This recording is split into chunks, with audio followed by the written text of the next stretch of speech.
everyone. Welcome back to another episode of the Rebel Love podcast. I'm here today with Heidi Busche, a relationship expert and coach who believes that true love and intimacy are accessible to everyone. She helps her clients identify destructive patterns of behavior, unpack them on a microscopic level, and face them with fierce honesty. Heidi wrote Relationship Ready, How I Stopped Fucking Randos and Started Cupcaking My Soulmate, to share the work that helped her break free of painful patterns and choose partners differently. The book is about shedding the old narrative and learning what a healthy partnership looks like and what cupcaking actually is. Welcome, Heidi.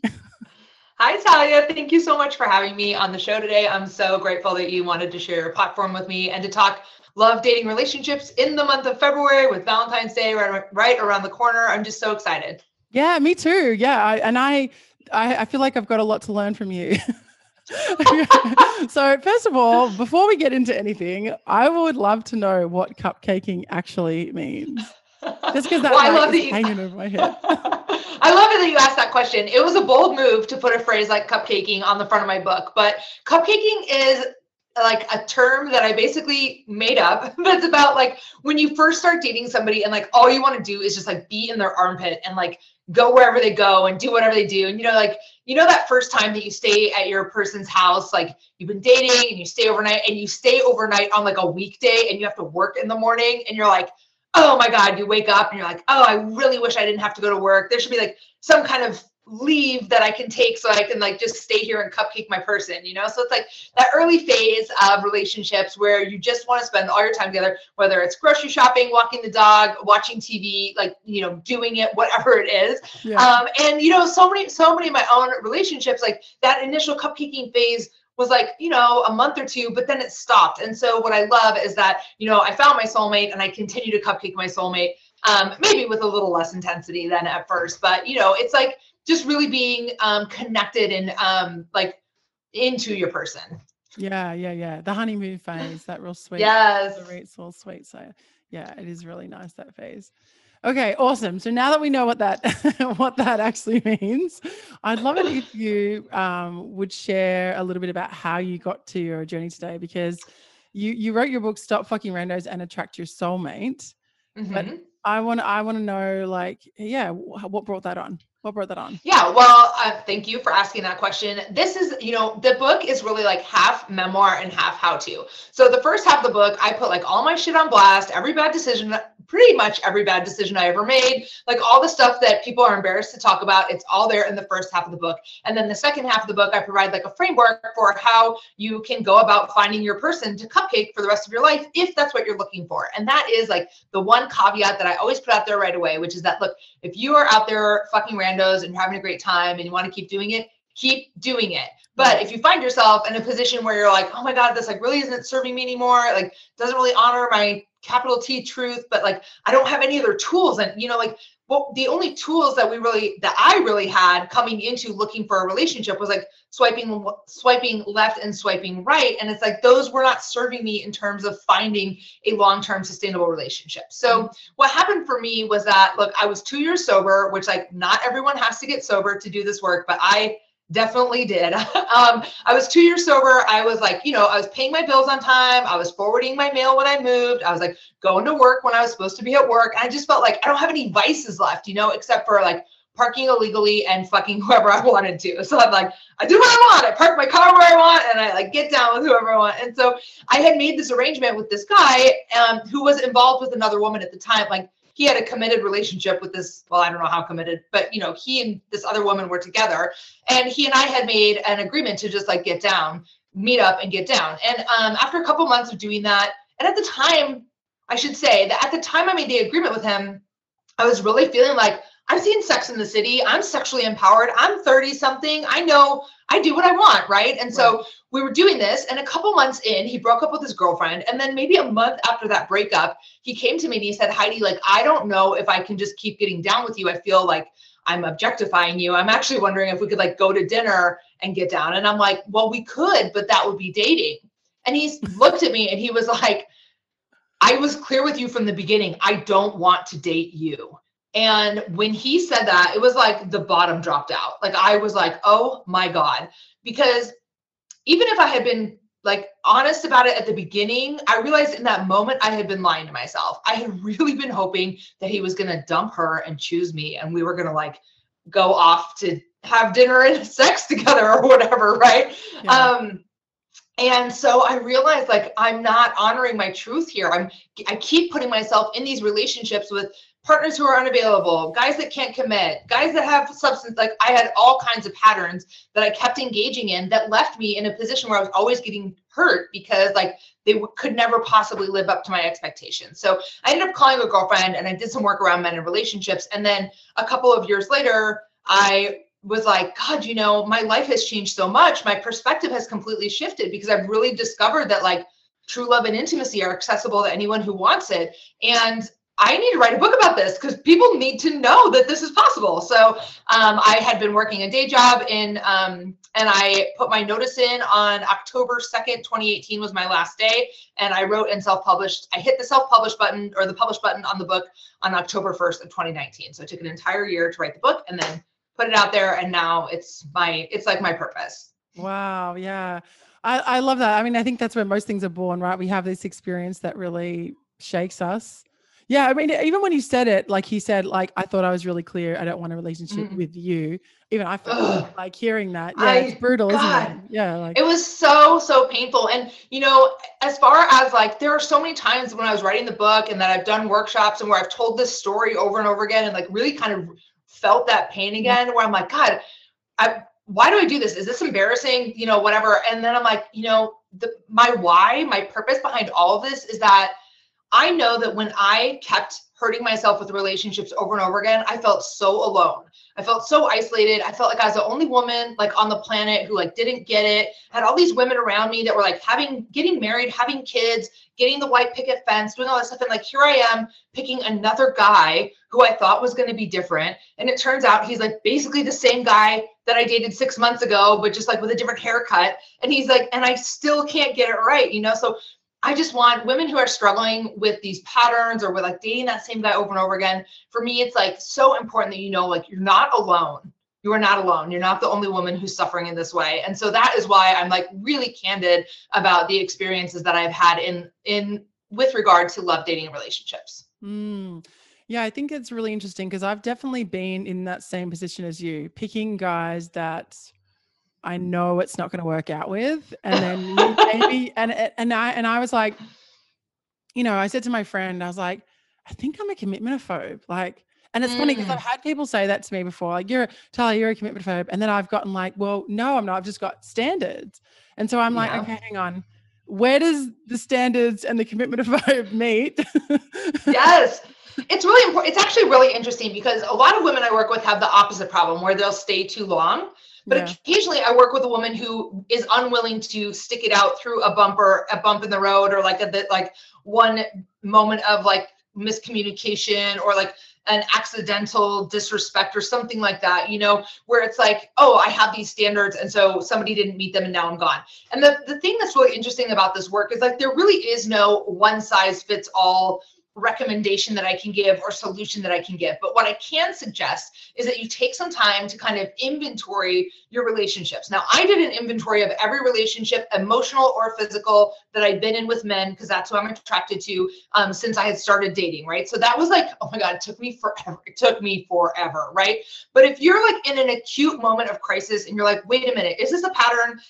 Is this something I do all the time? You can even just do like your last 3 relationships and you inventory them on this worksheet that I have. You can find on my website, HeidiBcoaching.com. And it asks you to kind of examine the relationship along a number of dimensions and to see where those patterns are. And that can kind of help you kind of shake out like, okay, is this a matter of like just one thing kind of spooked me or scared me off and I should try some new behavior by just sticking it out and like going on one more date before I call it quits, or 2 more dates before I call it quits? Or is this like legitimately something that conflicts with my capital T truth that makes me feel like I'm not honored? That's actually that's kind of a sidebar, but that's a really good rule. I really feel like in our dating situations, in our love lives, we really need to feel honored. And so if we have these experiences that make us feel like we want to leave or whatever, it's really good to like, okay, was that a miscommunication? Am I still feeling honored? Can I go out on another date with this person and feel honored, or is there just no way to recover from this? So there's just like some good benchmarks to think about if you're one of those people who's quick to leave, you know? Yeah, definitely been in that boat before. Actually, it was funny. Actually, I went to a restaurant once by myself. I love eating out at really nice restaurants by myself, by the way. And it's just so weird to me that more people don't do that. But anyway, I agree, because it's like such a delicious experience, and so there's great. something really. I feel like as a woman, there's something really powerful to being like getting dressed up, going somewhere fancy, knowing you can pay for it, sitting there doing whatever. Like whether you're sitting at the bar drinking, you know, I don't drink anymore, but you know, I used to sit at the bar and drink a glass of wine, or sitting at your table, just kind of like. I also really am like a people watcher. I love. Me too. Yeah. Checking everyone out. I think it came from travel, that I just like, would you go out by yourself when you travel? So then I'm like, well, why can't I do that in my own city? You know, I go to beautiful cocktail bars, because the thing is, as a single, you always get in. All these, these cocktail bars that have lines, and you're like, I'm single, so they just let you in. In New York City, they're like, you by yourself, you can just come in, and I'm like, sweet. Yes, please, always. Yeah. Anyway, sorry. So I was at this restaurant once eating by myself, and my phone ran out of battery. So I was like, oh my God.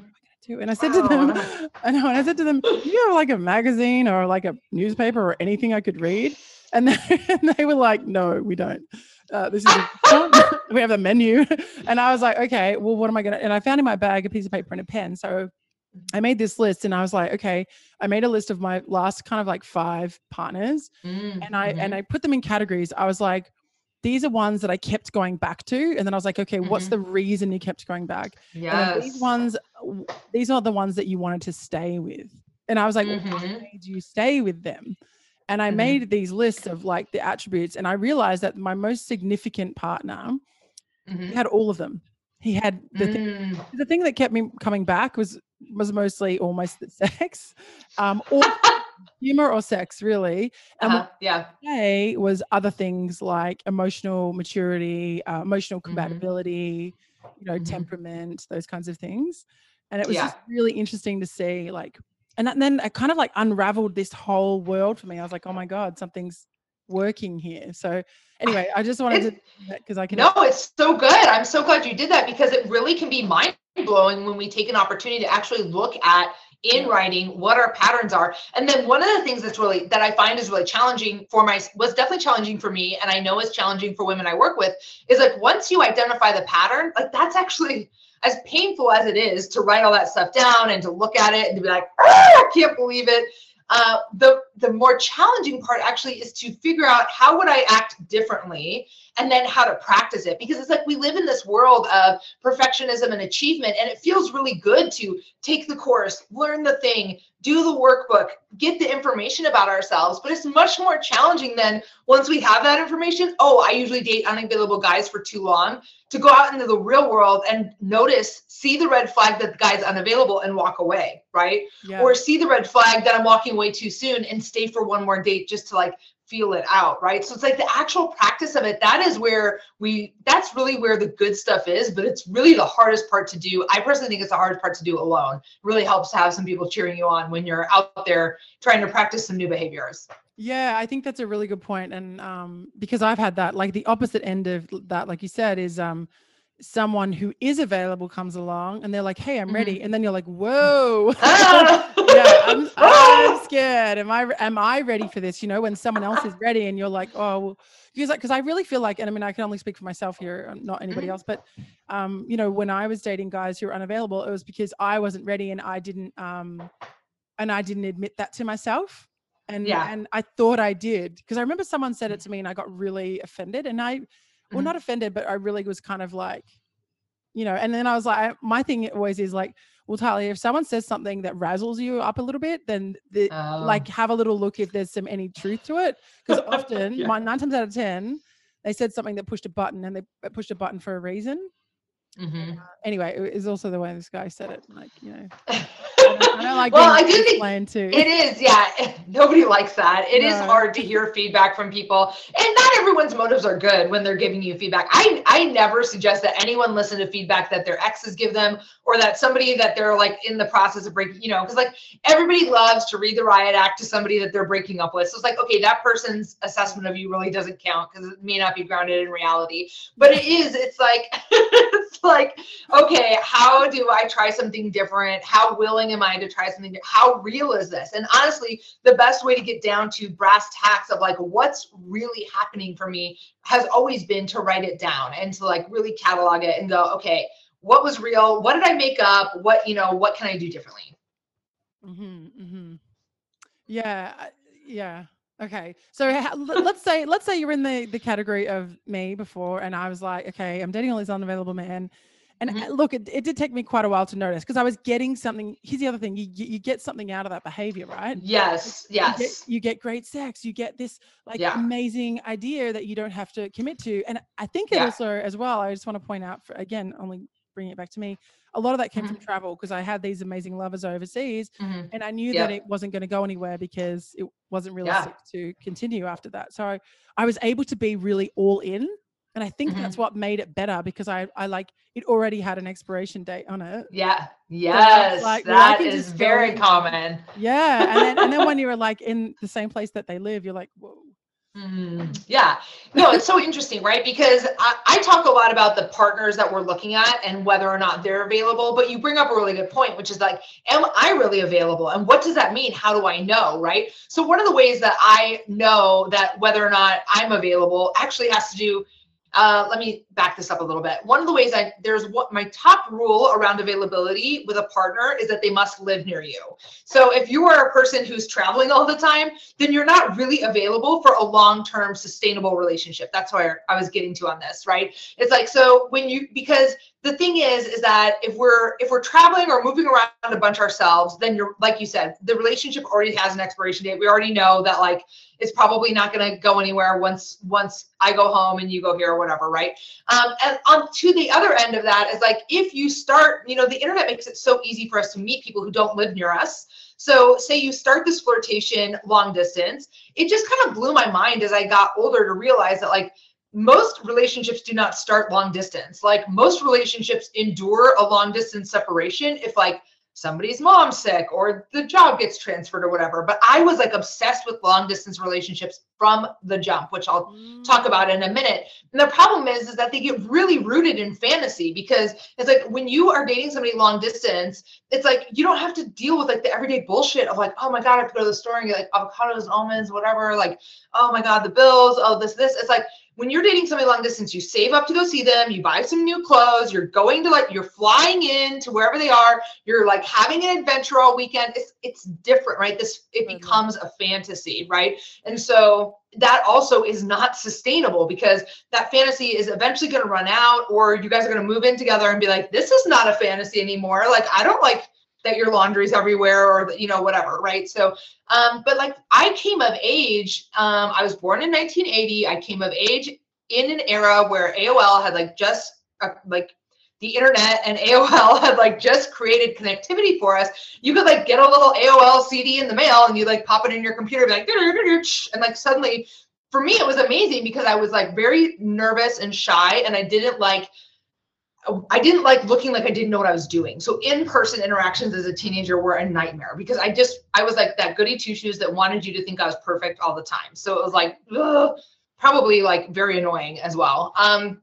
But dating online became really easy because not only could I be whoever I wanted to be, better yet, I could be whoever they wanted me to be. So I already started like, I was talking to guys who didn't live near me and I could be whoever they wanted me to be. And again, it all became something that wasn't really true, so it was a shock to me when I did this big long inventory and I realized like I have been dating unavailable partners since I started dating when I was 13. So from 13 to 33 for 20 years, I dated men that like didn't live near me, already had girlfriends, we're going through a divorce, like we're emotionally unavailable, we're like alcoholics or drug addicts, there were all kinds of, the thing about unavailability is that those are my top three: geographic, singleness, and substance abuse, but there are plenty of other types of unavailability that manifest. So it is like, how do I recognize what's a red flag, and how do I honor seeing that it's actually a red flag and not like trying to turn it green? Yeah. Wow. There's a lot in there. There's a lot of there's a lot of realizations in that as well. Yeah. You only had them when you took inventory. I like that saying, take inventory. Yeah. It's important because we just don't know. A lot of times we don't even really realize how we're sabotaging ourselves until we look at how we've been doing it forever. And then we go, yeah, what's my role in this? Right? Yes. It's really quick to kind of, oh, well, you know, blame and look at everybody else. But it's like, well, hang on, I'm the common denominator here. How do we, you know, what am I doing here? Because I remember, it's so funny, actually. I remember finally realizing that, you know, oh, Talia, like, you know, take a little look at yourself. I was like, why did this take me so long? And also, I was a little bit shocked. And then I was like, the devil on my shoulder was like, why are you shocked? Like, this is ridiculous. Why are you shocked? You've been here the whole time. You know what I mean? Like, what have you been doing? Have you just been sleeping? Because I'm always like, no, I don't do that. And sometimes I say to my best friend, I'll say like, I don't do that. Like I said to her once, like, I don't really get jealous. And she goes, yeah, you do. I was like, oh, really? And she goes, yeah. And she goes, you just don't do it very often. And it looks different. And it looks different to the way other people's jealousy looks. And I was like, huh. And I was like, yeah, but that was ages ago. And she's like, nah, I'm sure it's still in there. Pretty recent. Like, oh, yeah. I mean, it's wild. One of the ones that came up for me that I was so shocked to discover was like this thing where I realized, where I hadn't really understood it, but when I went back and looked at my inventory, I realized like I had been really dishonest. Like, I don't consider myself a liar. Like, I've never been like, I'm not like a kleptomaniac. Like, I really haven't ever been like a liar. And yet when I looked in my relationships, I discovered that I was such a people pleaser that I actually did a lot of lying about how I was feeling, that I was dishonest about the way I felt, that I was dishonest about the way a conversation made me feel. And I'm like, oh, that counts. Like, that's also being dishonest. That's also being a liar, because I'm not willing to give this person access to who I really am and then allow them to make a fully informed decision about that person. You know, I'm only giving them like Heidi light, you know, which is like so cool and chill and nothing, like, oh God, nothing bothers me. I'm so fine. It's totally fine. Right. Like, that is not me. I am not fine. Yeah. That is a really, really good point. I remember someone told me the other day, a friend of mine told me that he lied to his doctor because he was feeling ashamed. And I said to him, I said, hey, dude, like, I don't think you should lie to your doctor, because your doctor's trying to give you the best care possible. And how can he or she do that without the information that they need? And I was like, maybe you might try not lying to your doctor. And I just thought, like, you know, exactly what you just said. Like, if you're not giving this person the exact information they need, how can they make an informed decision? And if you don't do it at the start, it's gonna be like 5 years down the line of wasted time that they find out. You know what I mean? That's right. And it's all this really hard. Between.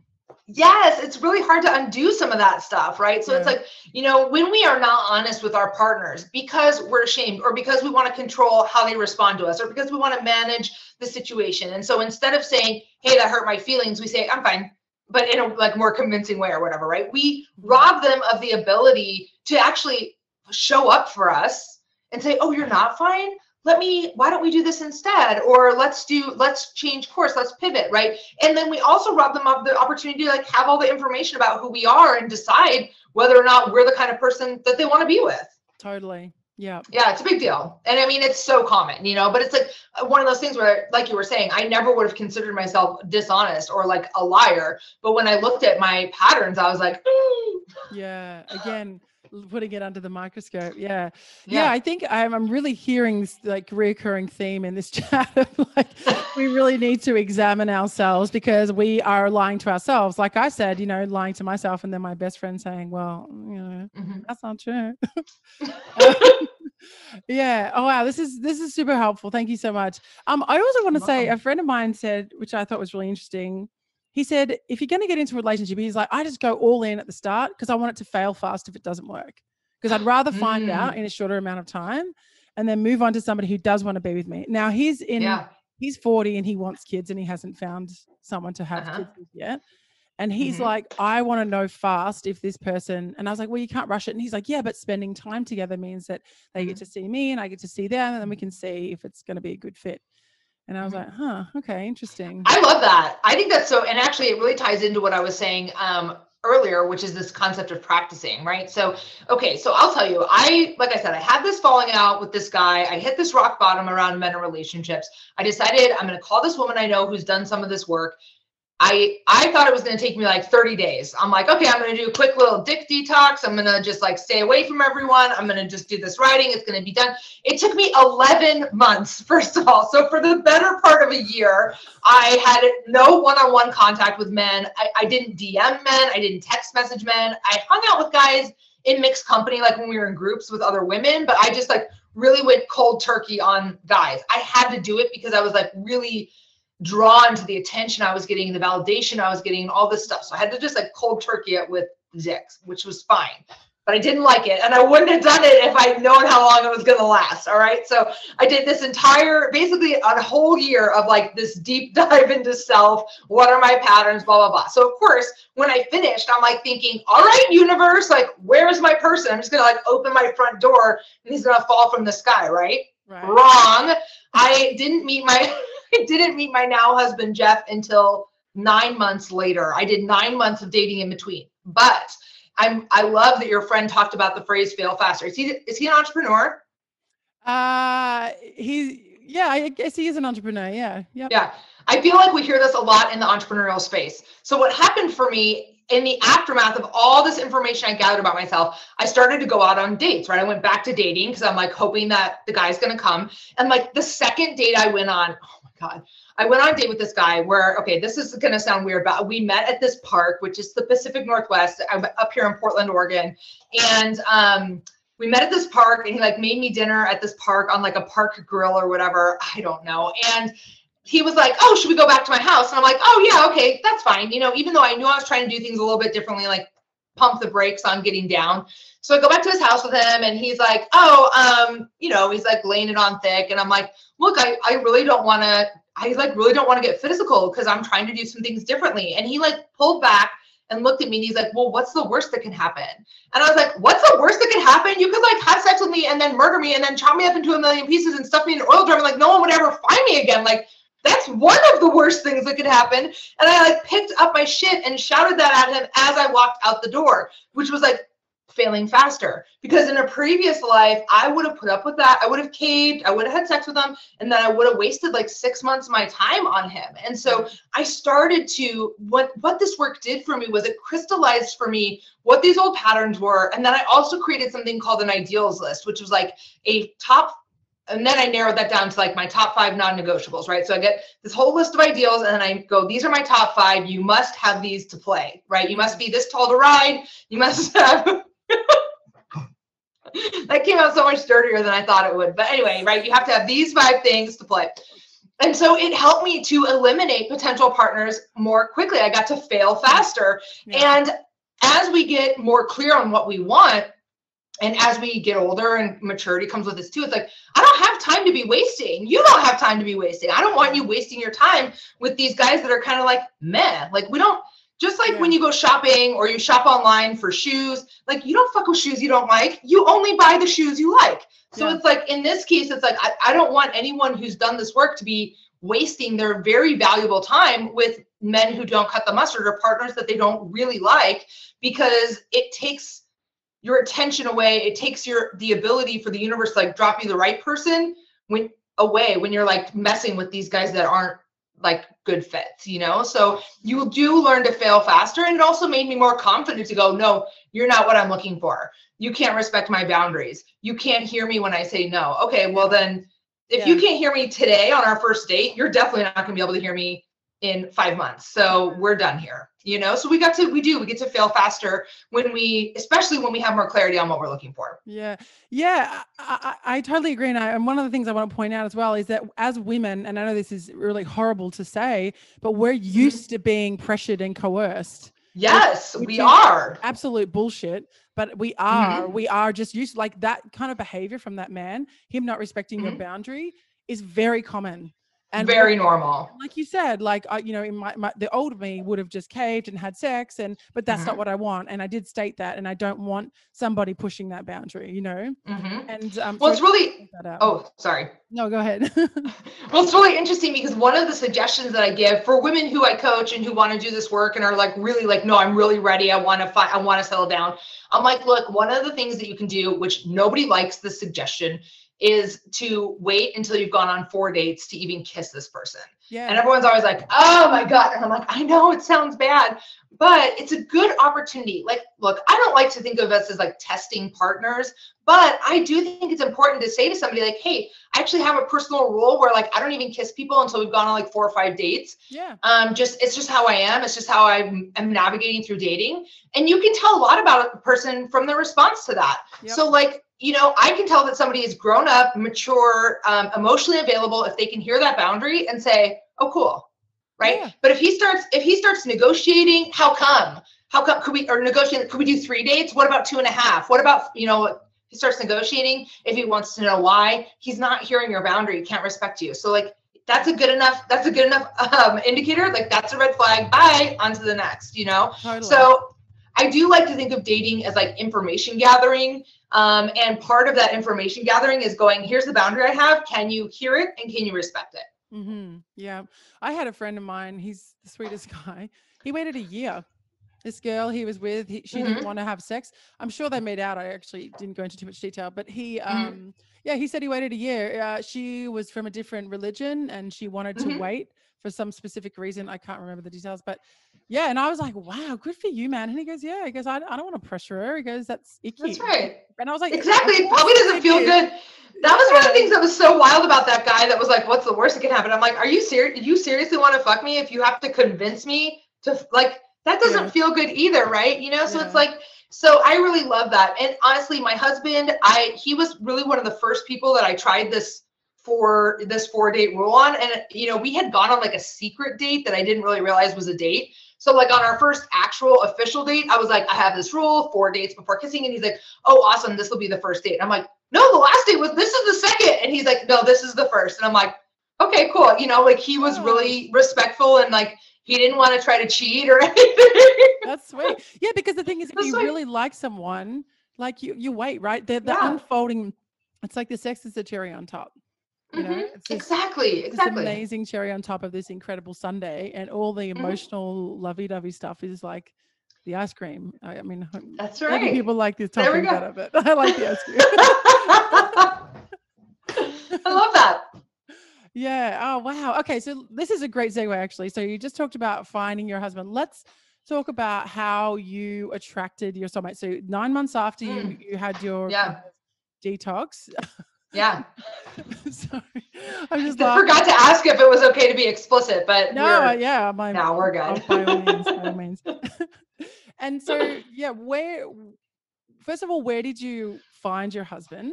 And I mean, you just described one thing that's going to answer this question, but how did you kind of know that he was the right person for you?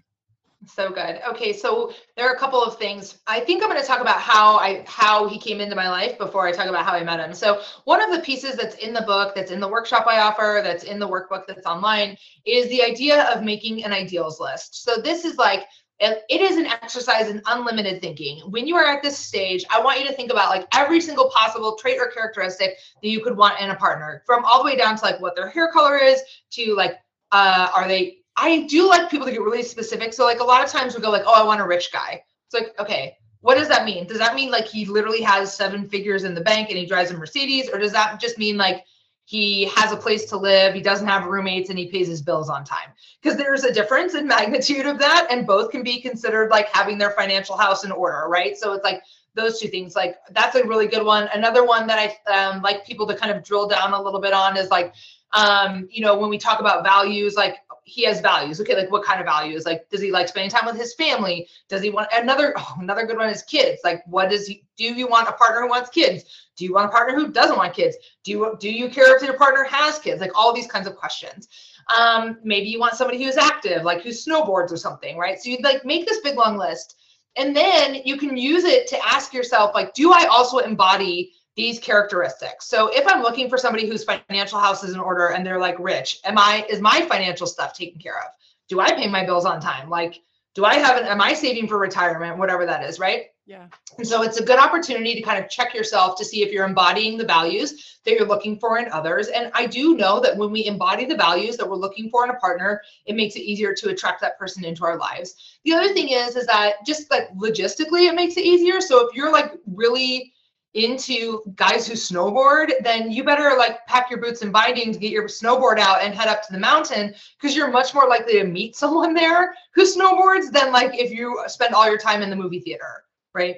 So some of the embodiment of these values and ideals is really about like kind of beginning to act in a way that's in alignment with the kind of love that you want to draw into your life, right? So if you are hoping to date somebody who's really loving and affectionate, are you loving? Are you generous with your love to your family and friends and to potential partners, right? So it's a good question to ask yourself. As far as like how I met Jeff, we actually met we both are sober people in recovery. We do 12-step work together. We do 12-step programs. So we met in AA, which I do not recommend, to be totally honest. Alcoholics Anonymous is a recovery program for people who struggle with alcohol. It is not Well People's Anonymous. There are, people who come to AA are suffering from all kinds of, stuff going on in their lives. Jeff and I had been going to meetings, to the same meeting for like 2.5 years before we decided to start dating. I was 3 years sober. He was 2.5 years sober, or just 2 years sober, but we had both had a good amount of sober time. We had both been through 12-step. We had done the entire round of 12 steps. We both had sponsorship in our lives. So there were a lot of boxes that were checked yes, that kind of like gave us the green light on like, okay, this isn't necessarily an ideal way to meet your person, but this is what we're going to do. And then we just went out and we dated. And honestly, it was another piece of practicing, like, how does he look against my ideals list? And also like, how do I just like get more information about like who he is? How do I also give him more information about who I am? Am I being honest? Like, so that he can make an informed choice, and then just kind of like assessing and reassessing. And like, we fell in love, and it was beautiful. That's so awesome. And also like you're on the like similar, like you understand each other's path because you've walked the same path together. Exactly. And we do have like similar lifestyle stuff. So like, I know, we still go to meetings. He goes to his meetings. I go to my meetings. We both have a spiritual path that is independent of each other. So there are some things that are on my list that he really embodies in a way that's very convenient. In that it's very aligned with the way I do too. Mm-hmm. Yeah. I think that's really important. Those things in common, and also those are pretty big deals, right? If you're someone who doesn't want to have alcohol in your life, then having a partner who also doesn't drink is very helpful. It is. I will say though that, I know 2 or 3 women who are sober women, and they dated guys who did not have a problem with alcohol. And as soon as they told their partners like, hey, I don't drink, their guys were like, oh, cool. I don't drink now either. And I'm like, what? Oh, really? Who would do that? I wouldn't do that. Yeah, that's really sweet. That's really, I don't know that I'd do that either. It's funny, actually, all the guys that I've dated mostly drink a lot less than me. So I drink less when I'm around them because they drink like a sensible amount of alcohol. I like it. 1 or 2 drinks. There it is. Yeah. So it's awesome because it's like, I had outlined my ideals and the values that I wanted my partner to embody. And then I started embodying them myself. And then I was, drawn to Jeff, and we got to get to know each other. And, several times along the way, we got to be really honest with each other. I think, which I think was a first for both of us, to say like, I'm feeling afraid. I'll never forget. I shared with him, he messaged me one day and was like, oh, I'm going to the grocery. Can I pick you anything up? And I was like, oh, hummus, carrots. And I was like, Honey Nut Cheerios, chocolate chip cookies. And I was like, I was so mortified. I sent him the list right away. And then I was like, so embarrassed to be I did not anticipate that sharing my grocery list was going to be like the most vulnerable moment of my day. I was like, oh.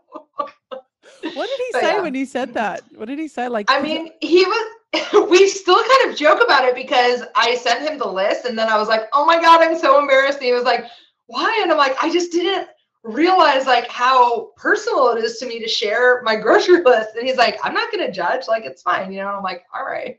Yeah. Yeah. It is funny, actually. There is that thing of like people, I never really thought about it until it happens, or that someone's kind of like checking out your fridge and like, Yeah. like my friends came over my house and they're like, wow, you really living the single life here. And I was like, what do you mean? And I was like, and they're like, you've got like, you know, like I get those individual glasses of wine because I don't want to drink a whole bottle. Of course. Yeah. So I don't want to open a whole bottle. I understand that. Yeah. And then and they're like, you've got like the lint ball stash on the top shelf, and you've got all this nice food. And they're like, we don't have that nice food because we've got kids. And I'm like, oh yeah, I remember being the kid with no nice food in the house. But I'm like, don't you have like a secret stash? Secret stash. And they're like, no, the kids. Oh my God. Or for years, I don't anymore. I haven't had a cigarette in I don't know how long, but you know, I was a smoker for a long time, and especially in recovery. And then for a long time I was trying to quit, but I just couldn't quit that last one. So I would have a pack of cigarettes in the freezer, and so I could have like one cigarette a day, like one cigarette at night before I went to bed. And like, yeah, that was embarrassing to have him, you know, to have him open the freezer and be like, there's cigarettes in here. And I'm like, I know, it's just like, I'm not quite done yet, you know? Don't they dry out if you put them in the freezer? I had read somewhere that they kept for longer. So I don't know if they're good or, I mean, they're cold when you light them for sure, but I think they keep longer, but I don't know. I'm not an expert. Well, there you go. Okay. Wow. I think this has been super, super helpful. I mean, I think the step of examining yourself, you just really can't go past that, and being really honest. So, you know, I think I just want to ask, like, when you went through the 9-month fast, or 11-month, was it? Sorry. Yeah. Man fast. I'm going to call it man fast. What did you Sounds call it? Good. I called it a dick detox. Man fast, dick detox, whatever. It's all the same. Yeah. What do you think helped you the most, and why do you think it lasted so long? Because you said you wouldn't have done it had you known it was going to last so long. Yeah. Why do you think it lasted so long?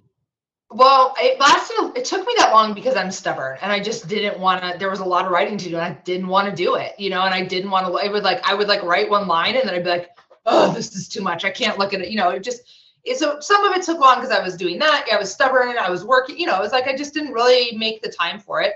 The other thing that was really incredible about that period, and I never would have thought that this would have been a consequence of that, was that I made friends with this incredible group of women, which at first I was doing this work with a woman, and I'll never forget, I was like 3 weeks in, and I called her from my car crying, and I was like, I can't believe it. I can't even talk to guys right now. It's so stupid. This is so dumb. Do I have to be friends with like stupid women like you for the rest of my life? She was so gracious. She was like,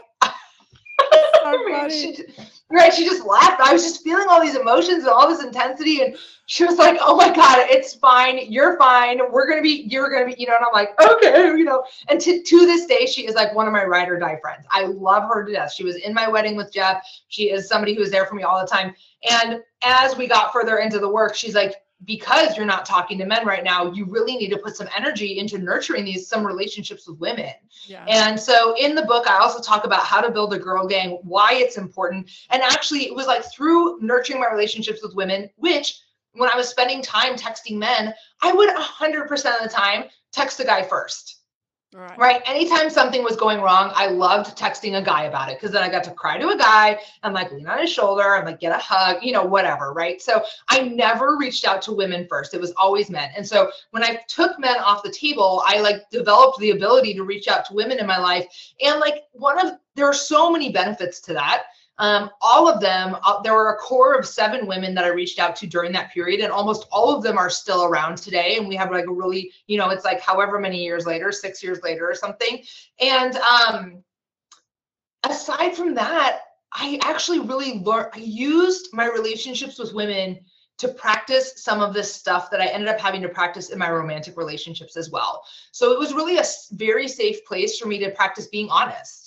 Oh, that hurt my feelings, right? Like I just was not ever good at confrontation. And so I learned how to practice being honest with my women friends first. And then when the stakes felt higher in my relationship, it wasn't like my first rodeo saying like, my feelings are hurt. I don't like doing this. Let's try some, it was like, oh, I've done this before. I've said this phrase before. So it's not quite the answer I'm not sure it quite answers your question. It took a long time because I'm stubborn, but one of the best like outcomes of it was that I got to be friends with like really beautiful women in my life who have supported and loved me along the entire journey. Yeah. Oh man, I just cannot speak highly enough about sisterhood relationships with amazing women. I just think, there's so much that women go through. And I think if we can be there in solidarity with each other, it's just so, because there's just still so much kind of crushing patriarchy on us. It's true. Yeah. We need each other. And, that is one of the things I love about the time that we live in. Like, I think more than ever, so many more women are aware of the concept of like empowered women, empowering women, about lifting each other up, about making space for each other on platforms. And that's partly why like I'm so grateful that you're willing to share your platform with me today, because it's like how there's space for all of us. And so many of us as girls grow up in this competitive mindset. She's prettier, she's smart. It's like, no, there's room for all of us, and let's just all go on the ride together. And so that was a really beautiful kind of side benefit of doing all this work. Yeah. Yeah. Oh man, I think that is such a lovely note to leave this on, because I think I agree. I just think, and I love that you say that's one of the best outcomes. That, what a gift. What a gift. Yeah, truly. Yeah. Well, thank you so much, Heidi, for being here with us. Thank you, Talia. You're so welcome. And so can you tell us like how people can get in touch with you and how they can find out more about what you do and your programs and your books and stuff? Totally. Yeah. So I hang out mostly on Instagram. I'm at Heidi B Coaching on Instagram. You can find me there. Once you get there, you can click the link in my bio to get to all the stuff. There is a book. There is an online course. There is one-on-one coaching. There's a podcast. I host my own show called The Relationship Ready Podcast with Heidi B. I think that's all the things, but yeah, Instagram's kind of like the main hub. And then you can find me outside of that. Yeah, cool. Oh, thank you again. And you can find all the links mentioned in this episode at rebellove.com/EP23. Heidi, you're a legend. Have a lovely 2021. Let's hope it's better than 2020. Yes, please. Thank you so much. Thanks for listening to the Rebel Love podcast, the podcast about love, sex, relationships, and money. If you like this episode, please support us by subscribing and leaving a review on your favorite podcast platform. And find all the details of this episode and more at rebellove.com/podcast.